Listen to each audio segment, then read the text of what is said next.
एक और शानदार वीडियो हम आपके लिए लेकर आ गए हैं। चलिए इस वीडियो में जानते हैं कि जो हमारा सैमसंग का मोबाइल आता है उसमें एक आईसी लग के आता है SM3010, जो कि हमारा LCD ग्राफिक्स और बैकलाइट दोनों के लिए काम करता है। तो चलिए जानते हैं आज की वीडियो में कि ये जो आईसी आता है हमारा, चलिए मैं इसको दिखा देता हूँ। देखिए ये लगा हुआ है एक सैमसंग के मोबाइल में। यह आईसी किस तरीके से वर्क करता है, यानी कि अगर किसी भी मोबाइल में ये आईसी आपको मिल जाए तो क्या इसका फंक्शन रहता है, किस तरीके से ये काम करता है और किस तरीके से इसका इनपुट वोल्टेज होता है और किस तरीके से इसका आउटपुट वोल्टेज होता है। यदि आपके पास में भी कोई भी OLED फोल्डर आता है या फोल्डर के प्रॉब्लम में कोई मोबाइल आता है रिपेयर होने के लिए, तो उसको कैसे स्टेप बाय स्टेप डायग्नोस करें कि इसमें जो है बैकलाइट का फॉल्ट और जो हमारा ग्राफिक्स का फॉल्ट होता है वो सारा इसी से आता है। तो चलिए आज की वीडियो में जानेंगे कि ये आईसी किस तरीके से काम करता है। तो चलिए बिना देर गवाए वीडियो को स्टार्ट करते हैं। और अगर आपने GK इंस्टीट्यूट के यूट्यूब चैनल को अभी तक सब्सक्राइब नहीं किया तो सब्सक्राइब कर लें, साथ ही बेल आइकन दबा लें जिससे आने वाले वीडियो की नोटिफिकेशन आपको सबसे पहले मिल सके। और अगर आप GK इंस्टीट्यूट से ऑनलाइन या ऑफलाइन कोर्स करना चाहते हैं तो नीचे दिए हुए नंबर पर आप कॉल कर सकते हैं। देखिए दोस्तों, यहाँ पर मैंने आपके लिए एक CPU, पावर आईसी, एक DC टू DC आईसी, एक लाइट ग्राफिक्स आईसी और एक कनेक्टर ड्रॉ किया है। जो आपने अभी डायग्राम देखा था उसी डायग्राम के जरिए से डायग्नोस करेंगे और आपको समझाने की कोशिश करेंगे कि ये जो बैकलाइट और ग्राफिक्स आईसी होता है ये किस तरीके से काम करता है। देखिए दोस्तों, जो भी हमारा डिस्प्ले कनेक्टर होता है, जब भी आप इस कनेक्टर पर कनेक्ट करेंगे तो CPU से एक लाइन आती है जो कि होती है हमारे LCD डिडक्शन की। ये लाइन जो हमारा होता है ये हमारा CPU से इस कनेक्टर पर कनेक्ट रहता है। और दोस्तों यहाँ पर देखेंगे कि इस लाइन में एक 10 किलो ओम का रजिस्टर पुल अप किया हुआ है जिस पे हमारी 1.8 वोल्ट की सप्लाई रहती है। दोस्तों ये लगाया क्यों जाता है, ये जो हमारा पुल अप सप्लाई होती है, देखिए यहाँ पर जब भी आप अपनी डिस्प्ले को कनेक्ट करते हैं तो उसको डिडक्ट करने के लिए, यानी कि LCD डिडक्शन की ये पिन होती है, उसको डिडक्ट करने के लिए CPU को इंफॉर्मेशन देने के लिए ये लाइन को कनेक्ट किया जाता है। जैसे ही आप इस पर अपना डिस्प्ले लगाएंगे तो CPU को इंफॉर्मेशन मिल जाता है कि मेरे अंदर डिस्प्ले लग चुका है। और दोस्तों वो किस तरीके से ये डिडक्शन पिन काम करता है, देखिए यहाँ से एक 10 किलो ओम का रजिस्टर लगा के यहाँ पर 1.8 सप्लाई को पुल अप किया है। और दोस्तों जैसे ही आप अपना डिस्प्ले इस पर लगा देंगे तो एक डिस्प्ले में तो एक रजिस्टर को डिस्प्ले के अंदर ग्राउंड किया होगा, तो यहाँ से जो 1.8 की सप्लाई है वो ग्राउंड में खत्म हो जाती है। देखिए उसके बाद में जैसे ही आप यहाँ पर अपना डिस्प्ले लगा देते हैं तो CPU को ये इंफॉर्मेशन मिल जाती है कि मेरे अंदर ये डिस्प्ले लग चुका है। उसके बाद में देखिए दोस्तों जानते हैं क्या होता है। देखिए दो हमारे LDOs लगी रहती हैं जो कि लो ड्रॉप आउटपुट होते हैं। ये LDO क्या काम करते हैं, चलिए डायग्राम के जरिए से आपको समझा देते हैं। यानी जितना डायग्राम अभी मैंने यहाँ पर ड्रॉ किया है उतना ही आपको मैं समझाता हूँ। तो चलिए मैं स्कीमेटिक डायग्राम में आ जाता हूँ। ये मेरे पास बोर्नियो स्कीमेटिक डायग्राम है। और देखिए दोस्तों यहाँ पर एक आईसी है SM3010 जो कि हमारी बैकलाइट और ग्राफिक्स के लिए काम करती है। तो चलिए मैं इसका लेआउट खोल लेता हूँ। तो ये मेरा सैमसंग का स्कीमेटिक लेआउट है और ये देखिए ये मेरा आईसी है U7000। इसको मैं कॉपी करूँगा और अपने स्कीमेटिक में आके जैसे ही मैं इसको पेस्ट करूँगा तो देखिए हम यहाँ पर देखिए ये आईसी एक है जो कि बैकलाइट और ग्राफिक्स के लिए काम करती है। दोस्तों इसी के बराबर में आप देखिए डिस्प्ले का जो कनेक्टर होता है वो दिया गया है।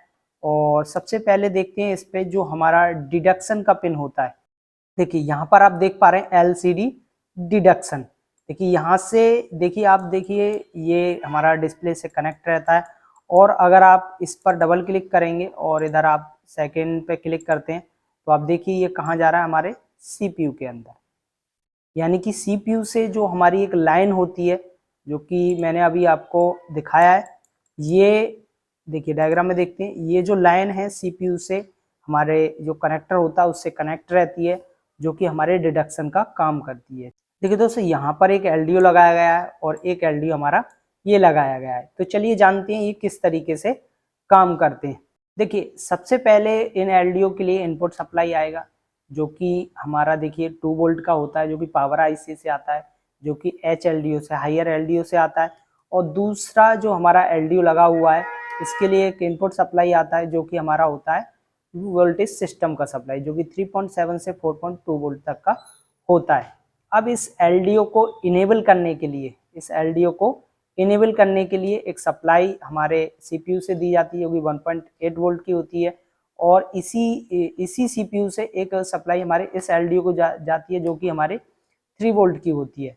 तो 1.8 वोल्ट का जो सप्लाई होता है वो इस LDO को ऑन करता है, और जो हमारा 3 वोल्ट का सप्लाई होता है वो इस LDO को ऑन करता है। और इस LDO से जो आउटपुट निकलता है 1.8 का आउटपुट निकलेगा, जो कि हमारे डिस्प्ले कनेक्टर पर आ जाएगा। और इस LDO से हमारा 3 वोल्ट का आउटपुट निकलेगा, जो कि हमारे डिस्प्ले कनेक्टर पर आ जाता है। तो आगे इस जो सप्लाई हमारे डिस्प्ले कनेक्टर पर आई है, इसका वर्क रहता है, आगे क्या वर्क रहता है वो भी हम आगे जानेंगे। तो चलिए, जो भी अभी मैंने आपको यहाँ पर ड्रॉ किया है उसको मैं आपको डायग्राम में दिखाता हूँ। तो देखिए, यहाँ पर ये स्कीमेटिक डायग्राम है, और डायग्राम के हम आपको इधर आते हैं। देखिए, यहाँ पर हमारा डिस्प्ले कनेक्टर लगा हुआ है, और मैं आपको दिखाता हूँ। देखिए, एक तो हमारा 1.8 वोल्ट का सप्लाई जो होता है, जो हमारा LDO से आता है, ये रहा। और हमारा 3.0 वोल्ट का जो सप्लाई होता है, जो कि दूसरे LDO से आता है, वो ये लगा हुआ है। तो चलिए जानते हैं। इसमें मैं डबल क्लिक करता हूँ, और डबल क्लिक करने के बाद में आप देखिए, ये जो सप्लाई है 4 पिन का एक LDO लगा है, उससे आ रहा है। और देखिए, इस LDO का जो इनपुट है वो हमारा देखिए बी बैट सिस्टम, यानी हमारा वोल्टेज सिस्टम का सप्लाई है, जो कि इसमें इन होगा। और देखिए, यहाँ पर देखिए 3.0 वोल्ट, जो कि इसका इनेबल सप्लाई है। अब देखिए, इसका इनेबल सप्लाई है। इसको देखें ये कहाँ से आता है, इस पर डबल क्लिक करके मैं इसको नेक्स्ट करता हूँ, और मैं आपको दिखाता हूँ। देखिए, ये हमारे CPU से आता है, यानी कि CPU से 3.0 की सप्लाई इस हमारे LDO पर आएगी। और इस LDO से ही हमारा 3.0 वोल्ट का सप्लाई आउट होगा, जो कि एक कैपेसिटर से फिल्टर होता है और हमारे डिस्प्ले कनेक्टर पर चला जाता है। देखिए, यहाँ पर हमारा डिस्प्ले कनेक्टर लगा हुआ है, जहाँ पर 3.0 वोल्ट की सप्लाई आ रही है। आगे जानते हैं इसका वर्क क्या रहता है। तो देखिए, सेम हमारा जो 1.8 वोल्ट का सप्लाई होता है, इस पर डबल क्लिक करते हैं, और इसको जानते हैं किससे आ रहा है। देखिए, सेम हमारा जो दूसरा LDO लगा हुआ है, जिससे हमारा 1.8 का सप्लाई आ रहा है। अभी देखते हैं इसका इनपुट क्या है। देखिए, इसका जो इनपुट है, देखिए PMI IC से आ रहा है, जो कि हमारा हायर LDO होता है, 2.0 वोल्ट की सप्लाई होती है। और इसका LCD इनेबल 1.8 दिया गया है, यानी कि इसका जो इनपुट है वो 2.0 की सप्लाई है, और इसका जो इनेबल है वो 1.8 है, जो कि हमारे CPU से आता है। जब दोनों सप्लाई इसके लिए मिलेगा, इनपुट मिल जाएगा, इनेबल मिल जाएगा, तो यहाँ से हमारा 1.8 वोल्ट आउट होगा, जो कि हमारे डिस्प्ले कनेक्टर पर आ जाता है। सेम ड्राइंग मैंने यहाँ पर आपको बताई है। देखिए, यहाँ पर मैंने ड्राइंग की हुई है कि यहाँ पर एक LDO लगाया गया है, और यहाँ पर एक LDO लगाया गया है। तो इस LDO में देखिए 2.0 वोल्ट की सप्लाई आउट हो रही है। मैं आपको कुछ मार्क करके दिखाता हूँ। देखिए, यहाँ पर देखिए, यहाँ से एक सप्लाई, यहाँ से 2.0 वोल्ट की आउट हो रही है, और इस पर इन हो रही है। और यहाँ से 1.8 का इनेबल सिग्नल आ रहा है, और यहाँ से 1.8 आउट हो रहा है। सेम देखिए, यहाँ पर 3.7 से 4.2 वोल्ट की जो हमारी वोल्टेज सिस्टम की सप्लाई होती है, वो यहाँ पर इनपुट हो रहा है, और यहाँ से हमारा 3.0 वोल्ट आउट हो रहा है, और वो हमारा डिस्प्ले कनेक्टर पर आ जाता है। चलिए जानते हैं कि जो हमारा सैमसंग का मोबाइल होता है, जिसमें एमोलेड डिस्प्ले लगी होती है, उस पर जो हमारा ग्राफिक्स सबसे पहले बनता है, उसके बाद हमारा बैकलाइट बनता है। तो ग्राफिक्स बनने के लिए और कौन कौन सी सप्लाई चाहिए। देखिए, जो हमारा ग्राफिक्स IC होता है, जो कि इधर लगा हुआ है, आप देखिए, इसको इनपुट सप्लाई चाहिए, यानी कि जो इसका इनपुट सप्लाई होता है वो होता है हमारा वोल्टेज सिस्टम। तो जितने भी लोग वोल्टेज सिस्टम की सप्लाई को नहीं जानते हैं, तो मैं बता देता हूँ, ये 3.7 से 4.2 वोल्ट तक का होता है, जो कि हमारे DC to DC यानी चार्जिंग IC से आता है, और इस IC के लिए इनपुट बनता है। ये जो सप्लाई होता है, जैसे ही अपने मोबाइल में आप बैटरी कनेक्ट करेंगे, वैसे ही ये सप्लाई यहाँ पर बन जाता है। और ये सप्लाई बनने के बाद में सेम जो हमारा LCD ग्राफिक्स IC है वो ऑन होता है। उसके बाद में आप देखिए, सेम वोल्टेज सिस्टम की सप्लाई एक कॉइल से होकर आप देखिए इस IC में इन करती है, यानी इस साइड तो इसका इनपुट है, और दूसरी साइड इसका स्विचिंग है। तो ये जो कॉइल होती है, ये जो हमारे ग्राफिक्स का जो वोल्टेज होता है उसको बनाने के लिए यहाँ पर लगी हुई है। चलिए मैं इस कॉइल को आपको दिखाता हूँ, ये कॉइल कहाँ पर लगी हुई है। तो चलिए डायग्राम में चलते हैं और मैं वहां पर आपको दिखाता हूँ। देखिए यहाँ पर मेरा ये आईसी लगा हुआ है और आईसी में देखिए सबसे पहले आपको मैं दिखा देता हूँ, यहाँ पर बीवेट सिस्टम दिया गया है, जो कि यहाँ पर देखिए इधर आईसी में आ रहा है और इधर एक बीवेट सिस्टम दिया गया है। तो यहाँ पर आप थोड़ा सा कोडिंग को पढ़ेंगे तो पावर इन, पावर वोल्टेज इन, तो ये हमारा जो है इनपुट सप्लाई है, जो कि आप देखिए वोल्टेज सिस्टम का सप्लाई है। VSYS जिसका नाम होता है, वो 3 कैपेसिटर से फिल्टर होता है और हमारा 2 जगह इन हो रहा है। देखिए एक जगह तो आप देखिए इधर इन हो रहा है और दूसरी जगह हमारा इधर इन हो रहा है। और सेम देखिए इस साइड हमारा जो वोल्टेज सिस्टम का सप्लाई है, एक कैपेसिटर और आप देखिए एक जेनर डायोड लगा के यहाँ पर प्रोटेक्ट किया है। और ये सप्लाई हमारे एक कॉइल से होके देखिए यहाँ पर स्विचिंग हो रहा है और यही सप्लाई हमारा देखिए इधर से एक कॉइल से होके इस आईसी में स्विचिंग हो रहा है। यानी कि ये 2 कॉइल लगाई गई हैं। एक कॉइल तो इसमें हमारा बैकलाइट के लिए काम कर रहा है और एक कॉइल हमारा ग्राफिक्स के लिए काम कर रहा है। तो कंफ्यूजन ये है कि यहाँ पर इसका माइक्रो हेनरी नहीं लिखाया गया है, तो हम लोग कंफ्यूज रहते हैं माइक्रो हेनरी जब नहीं लिखा होता है, क्योंकि जो हमारा बैकलाइट का कॉइल होता है वो 10 माइक्रो हेनरी का होता है और जो हमारा ग्राफिक्स का कॉइल होता है वो हमारा 4.7 माइक्रो हेनरी का होता है। तो देखिए यहाँ पर लिखा हुआ है सेम, देखिए 2703 जो कॉइल लगी हुई है वो आगे इसका नंबर दिया गया है, वो 10 माइक्रो हेनरी की कॉइल है। और जो हमारा 2703 51 18 जो लगी हुई है 27, देखिए दूसरा जो हमारा 2703 51 17 जो कॉइल लगी हुई है वो 4.7 माइक्रो हेनरी की कॉइल है, जो कि ग्राफिक्स के लिए काम करती है। देखिए यहाँ पर देखिए 18 ये लिखा हुआ है, तो ये तो मेरा जो है बैकलाइट के लिए काम कर रहा है ये जो कॉइल है। और ये जो कॉइल लगा हुआ है 19 नंबर का, ये 4.7 माइक्रो हेनरी का कॉइल है।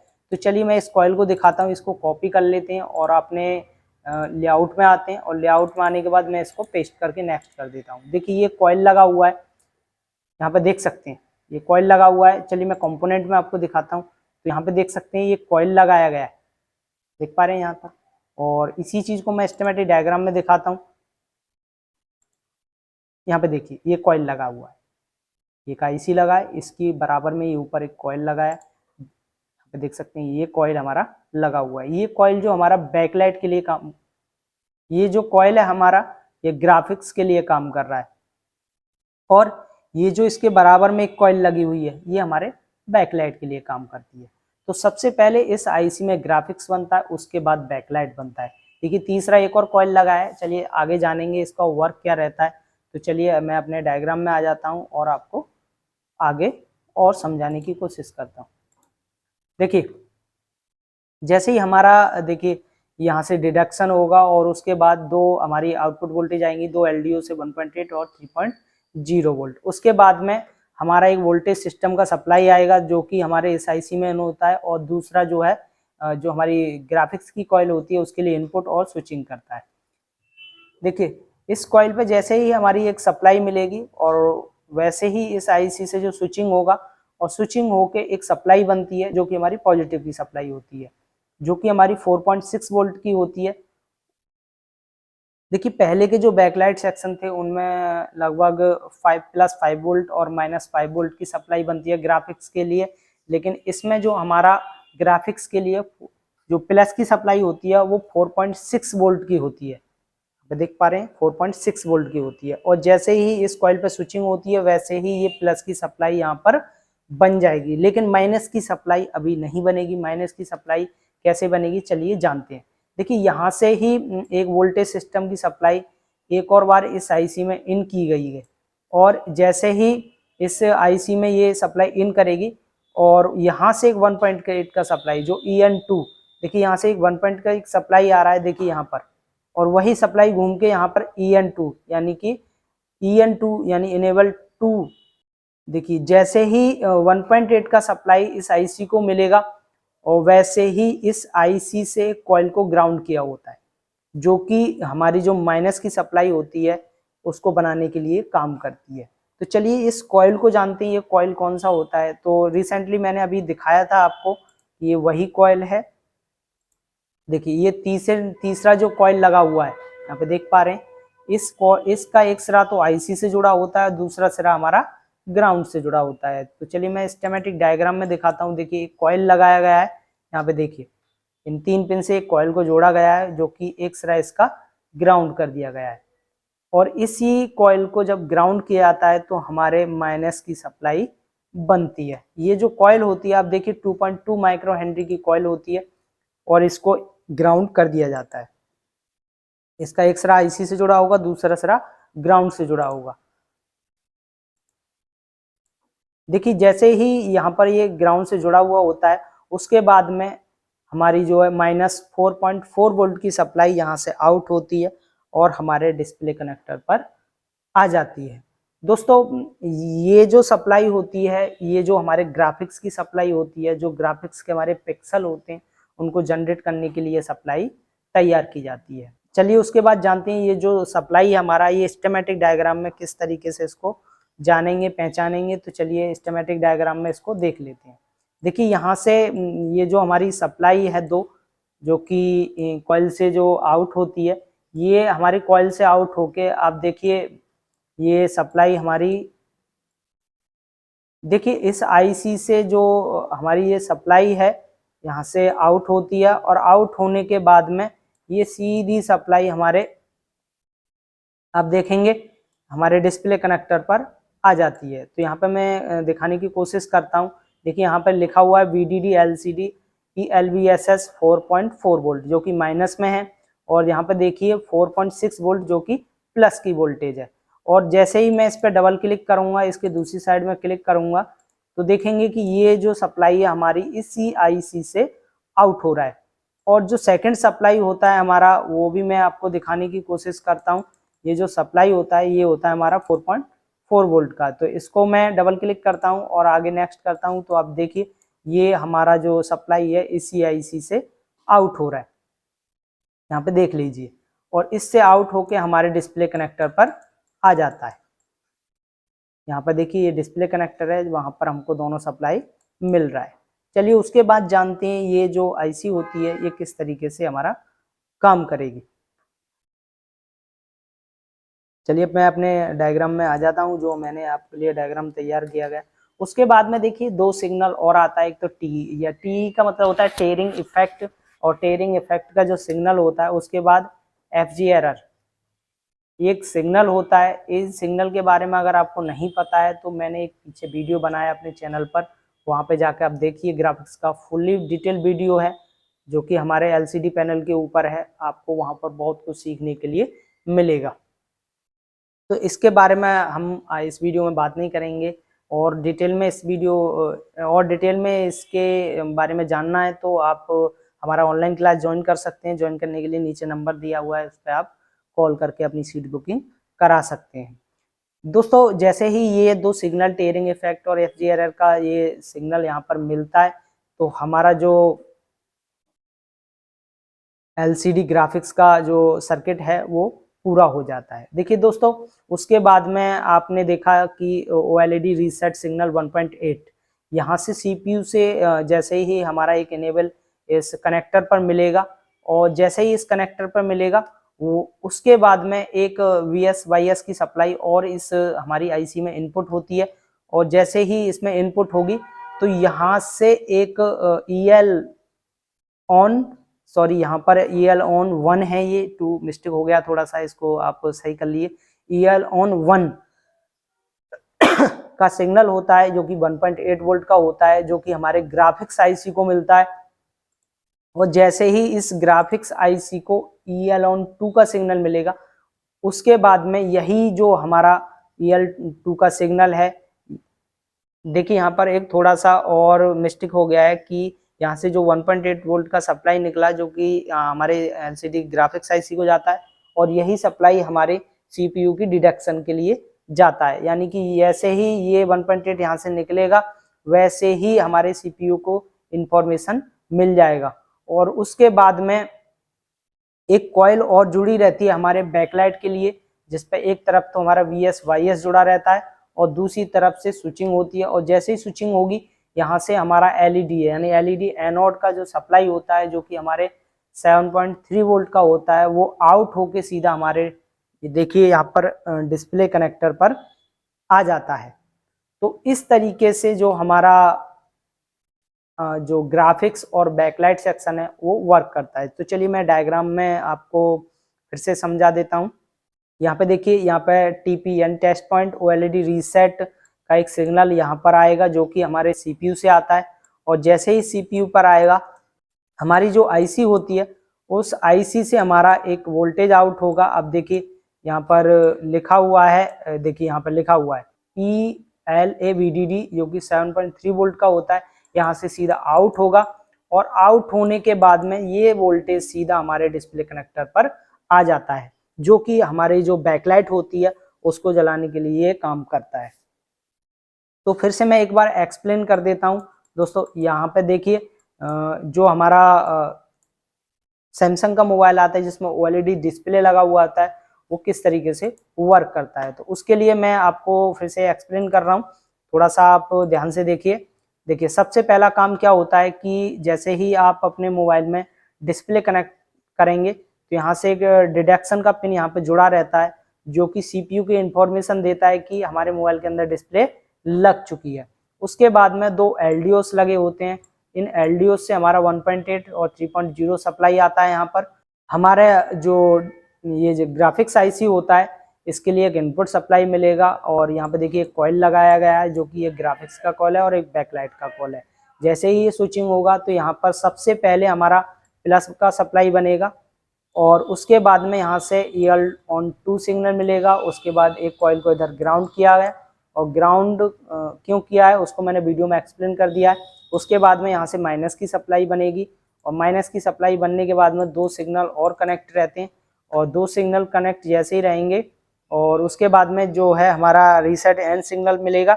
और जैसे ही ये रीसेट एन सिग्नल हमारे CPU के लिए जाएगा, CPU से कमांड हमारा SCL SDA यानी कि इस IC से जुड़ा रहता है।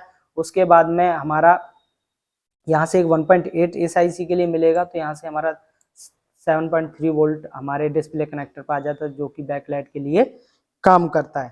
3010 जो IC होता है, जो कि हमारे बैकलाइट और ग्राफिक्स दोनों के लिए काम करता है, जो कि सैमसंग के बहुत सारे मोबाइलों में आपके लिए देखने के लिए मिलेगा। तो इस तरीके से ये IC काम करता है। तो आशा करते हैं मेरे द्वारा दी हुई जानकारी आपके काम आएगी। अगर आपको वीडियो अच्छा लगा है तो वीडियो को लाइक और चैनल को सब्सक्राइब कर लीजिए, जिससे आने वाली वीडियो की नोटिफिकेशन आपको सबसे पहले मिल सके। ऐसे ही हेल्पफुल वीडियो को और देखने के लिए बने रहिए हमारे साथ। और अगर आप GK इंस्टीट्यूट से ऑनलाइन या ऑफलाइन कोर्स करना चाहते हैं मोबाइल रिपेयरिंग का, तो नीचे दिए हुए नंबर पर आप कॉल कर सकते हैं। सारी जानकारी आपको आपके WhatsApp नंबर पर भेज दी जाएगी। तो मिलते हैं ऐसी किसी नेक्स्ट वीडियो के साथ, तब तक के लिए धन्यवाद।